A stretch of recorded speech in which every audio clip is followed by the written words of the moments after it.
The room was buzzing with excitement. It was my graduation party, and after years of hard work, I had finally earned my degree.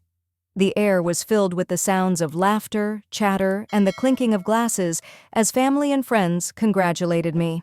This was supposed to be my moment.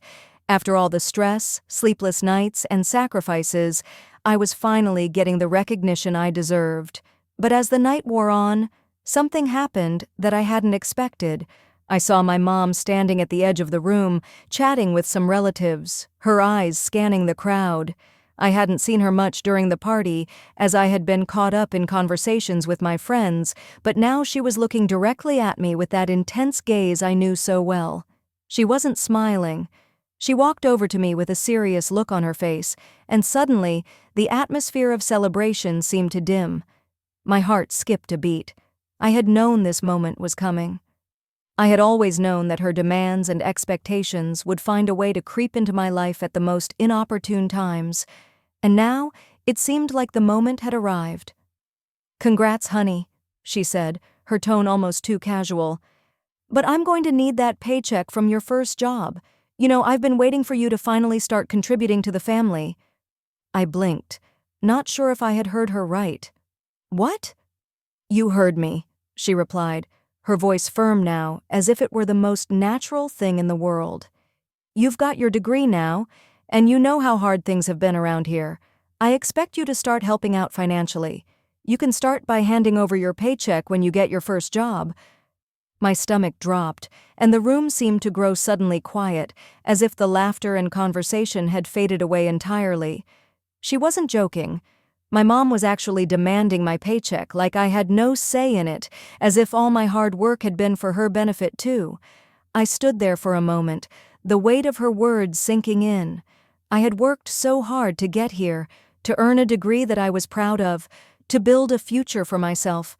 But instead of being proud of me, my mother was treating me like I had just handed her another responsibility.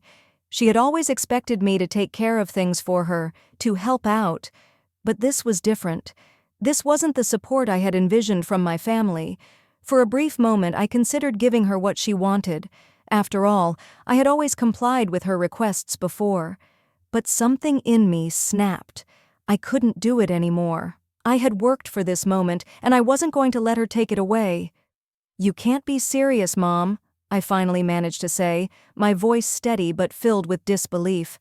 "This is my moment. I've earned this degree, and now you're asking for my paycheck as if I don't have any rights to it?" Her expression faltered, as though she hadn't expected any resistance. "I'm just asking for your help, sweetheart. You know we've been struggling, and I've supported you all these years. This is the least you could do." The words stung, but I couldn't let them get to me. This wasn't about helping her. This was about controlling me. I had been too willing to do what she asked, too eager to please. But tonight, in this moment, I realized something important. I had a right to my own life, my own success, and my own paycheck. I took a deep breath, knowing this was the moment I needed to take control of my future. I wasn't going to be the person she expected me to be any longer. "I've decided something, Mom," I said, my voice steady as I looked her in the eye. "You've always asked for my help, but you've never really supported me in the way I needed. I'm not going to give you my paycheck. I've earned it for myself, and it's mine. I'm going to start building my own life, and I need to be free to do that without constantly being pulled back into your demands." The air between us felt charged, thick with the tension of everything unsaid. My mom stared at me, her face a mixture of surprise and disbelief. I could feel her anger building beneath the surface, but I was ready for it. For the first time, I wasn't afraid of her reaction. In the past, I had always tried to avoid confrontation, trying to keep the peace, trying to meet her expectations, but not anymore. This time, I was standing up for myself. "You don't understand, do you?" my mom finally said, her voice low but sharp. "I've done everything for you. I've sacrificed so much for you to get to this point, and now that you're standing here, acting like I'm asking too much, this is what I get?" I swallowed hard, trying to hold my ground. It hurt to hear her say those things, but I knew I couldn't back down now. I had worked too hard to let her take control of my success, too long to let her make me feel guilty for not meeting her needs. This was my moment, not hers. "You've done a lot for me, yes," I replied, my voice steady but firm. "But I've done a lot for myself too. I've worked late nights, I've struggled through every single test, I've pushed myself to get this degree. I didn't do it for you, Mom. I did it for me." Her face softened for a moment, but only for a fleeting second before the bitterness returned. "But you wouldn't have made it without my help, without me pushing you, without me making you do the things you didn't want to. You owe me." "I don't owe you my paycheck," I said, my voice a little stronger. I wasn't going to let her manipulate me into feeling guilty for choosing my own path. "I owe you gratitude, yes, but not my life, and not my paycheck. I worked for this, and I'm going to use it to build the life I want. A life that's mine." Her lips tightened, and for a moment, there was nothing but silence between us. I could see the disappointment in her eyes, but more than that, I could see the fear. She was afraid of losing control over me, afraid that I was slipping away and becoming someone she couldn't control. "I've always done what you wanted," I continued, my voice quieter now. "I've always followed your rules, even when I didn't agree with them, but now I need to live my own life. I'm not a child anymore, and I won't be treated like one." The look in her eyes shifted, her lips pressed tightly together. For the first time, I saw something else in her expression. Regret. Not for what she had done, but for how much she had relied on me. For years, I had been the one to carry the weight of her expectations, and now, for the first time, I wasn't willing to bear that burden any longer. "I can't believe this," she muttered under her breath, turning away. "After everything I've done for you, this is how you repay me?" I didn't know how to respond to that. I wasn't repaying her. I was simply trying to be true to myself. She had given me so much, yes, but she had also given me a sense of obligation, a burden that weighed me down for years, and now I was choosing to let go of that weight. "I'm sorry you feel that way," I said softly but firmly, "but this is what I need. I need to build my own future without constantly feeling like I owe you something for it." I turned to leave the room, feeling like the ground had shifted beneath me. I had done it. I had spoken my truth. For so long, I had been afraid of this very moment, afraid of standing up to my mom, of losing her approval. But as I walked away, something inside me felt lighter. The burden of her expectations was no longer mine to carry. As I made my way to the door, I paused. This wasn't easy. It wasn't easy to walk away from the people who had always been a part of your life, who had shaped you, even if their influence wasn't always healthy. But sometimes the hardest thing to do is also the best thing. I took one last look at my mom, who was standing there, her shoulders slumped with disappointment. "I'm sorry it had to come to this," I said, my voice softer now. "But I need to do this for myself, and I hope, one day, you'll understand." Without waiting for her response, I stepped out of the room, walking toward the door with a new sense of purpose. I didn't know what the future held, but I knew one thing for sure. I wasn't going to let anyone, especially my parents, dictate my worth or my path anymore. I stepped out onto the porch, the cool evening air hitting me as I took a deep breath, trying to steady my racing thoughts. My heart was still pounding from the conversation, but something inside me felt lighter, like I had just lifted a weight I had been carrying for too long. I had spent so many years trying to please my parents, doing everything I could to meet their expectations, and in return, they had never seen me for who I was. Instead, they saw me as an extension of their needs, a tool to fulfill their vision of what I should be. That wasn't fair. It wasn't fair to me, and it certainly wasn't fair to my future. I walked over to the railing and looked out at the street, watching as the last of the evening light faded into the night. The party had moved inside, but I didn't want to go back in. I needed time. I needed to figure out what came next. This wasn't just about standing up to my mom. It was about reclaiming my life, my future, and my own sense of identity. As I stood there, a sense of clarity began to settle over me. This was my life. I had spent so long trying to meet the needs of everyone else that I had forgotten what it meant to live for myself. My graduation wasn't just about earning a degree, it was about earning the right to choose my own path, to make my own decisions, and to live according to my own rules. "Are you all right?" I heard a voice behind me, and I turned to find my older brother, James, walking toward me with a concerned expression on his face. I nodded slowly, trying to hide the weight of what had just happened. "Yeah, just needed a moment." James stepped up beside me, leaning on the railing as he stared out into the night. "You know, you don't have to explain yourself to Mom. She's always had these expectations of you. But you've been busting your ass to get where you are. No one should take that away from you." I smiled, a small, grateful smile. James had always understood. He had seen the way our parents treated me, how they expected me to put them first, and how little they actually saw of the person I had become. But James never judged me for it. He was the one who had always encouraged me to be myself, to stop apologizing for who I was. "I don't know if I can ever make her understand, James," I admitted, my voice quieter now. "I don't think she'll ever see me for who I really am. She only sees what I can do for her." James nodded slowly, his expression soft. "That's the thing, though. You don't owe her anything. You've done so much for her already, but you don't owe her your entire life. You have your own future to build, your own happiness to chase."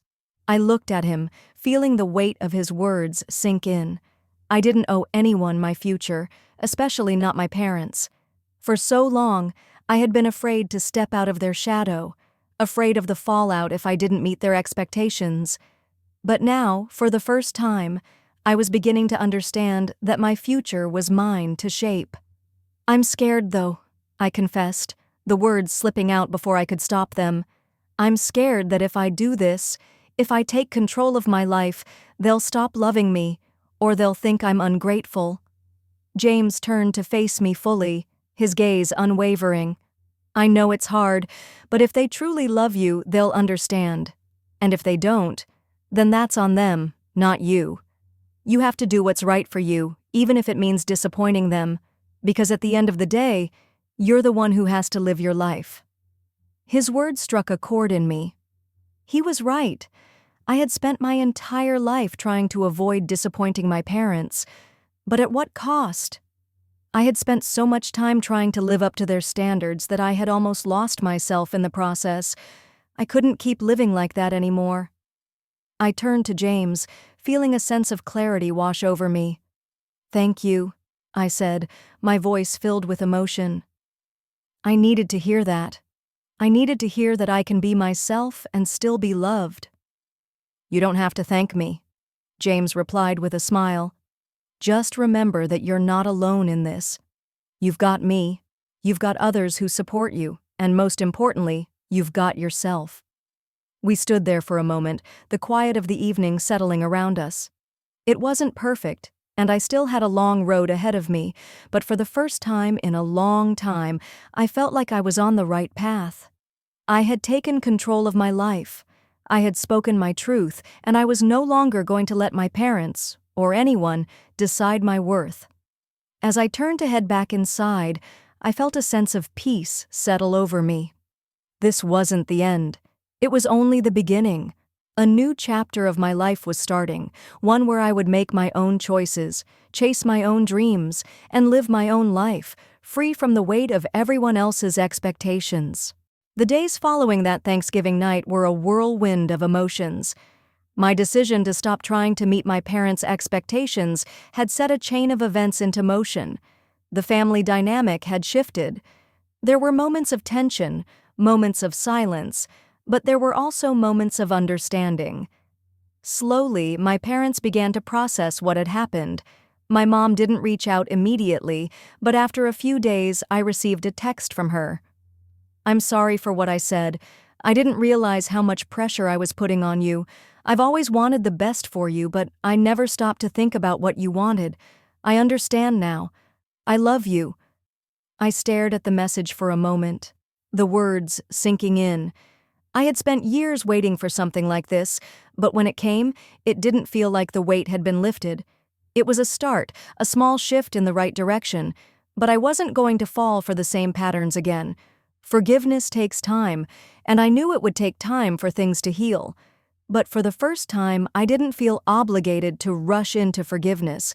I didn't feel like I had to perform the role of the dutiful daughter who was always forgiving, always accommodating, no matter what. I was finally giving myself permission to take my time. The next few weeks passed in a blur of new beginnings. I focused on the next steps in my career, the opportunities that had opened up in my life since graduation. For the first time, I was building a future that was entirely my own, without the weight of other people's expectations. I found a job that excited me, that challenged me, and for the first time in my life, I felt like I was moving forward on my terms. Liam continued to be my rock, offering words of encouragement whenever I felt unsure. He believed in me in a way that my parents never had, not because he had to, but because he truly saw me for who I was. I started to trust myself more, to believe in my own abilities, and to know that I didn't have to explain myself to anyone anymore. I was worthy of success. I was worthy of happiness. One Sunday, a few weeks after that Thanksgiving, I decided to visit my parents. I had been avoiding them, unsure of how things would go, but I realized that I wasn't running anymore. I had taken control of my life, and if I wanted to rebuild a relationship with them, I would do so on my own terms. When I walked into their house, the atmosphere was different. The tension from that night was still there, but there was something new, a sense of understanding, even if it was unspoken. I sat down with them at the kitchen table, and for the first time in a long time, we spoke honestly about the way things had been. I told them how much their demands had hurt me, how their constant pressure to be someone I wasn't had made me feel invisible. They listened, really listened, and that was all I had ever wanted.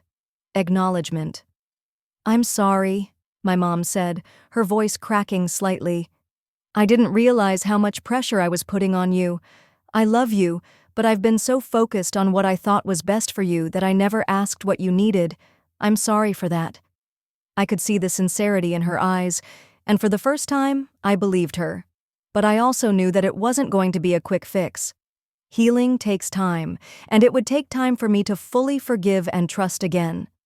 But that was okay. For the first time, I wasn't rushing. I wasn't forcing myself to meet their expectations just to keep the peace. We spent the rest of the afternoon talking, not just about that night, but about the past, about how our family had always been built on unspoken expectations. It wasn't easy. It wasn't the perfect reunion I had always imagined, but it was real. It was the start of something new, a new way of communicating, a new way of seeing each other as individuals, not just as roles we were expected to play. As I left their house that evening, I felt a sense of peace that I hadn't felt in years. I had finally found my voice, and I wasn't afraid to use it. I had learned to stand up for myself, to speak my truth, and to stop apologizing for who I was. And I realized that no matter what happened with my parents, I was still enough. I was enough without their approval. I was enough without their validation. I was enough, just as I was. As I drove home, I couldn't help but smile. This was just the beginning. I had a long way to go, but I was no longer afraid of the future. I was no longer afraid to be me. And that, more than anything, was the most important thing I had learned.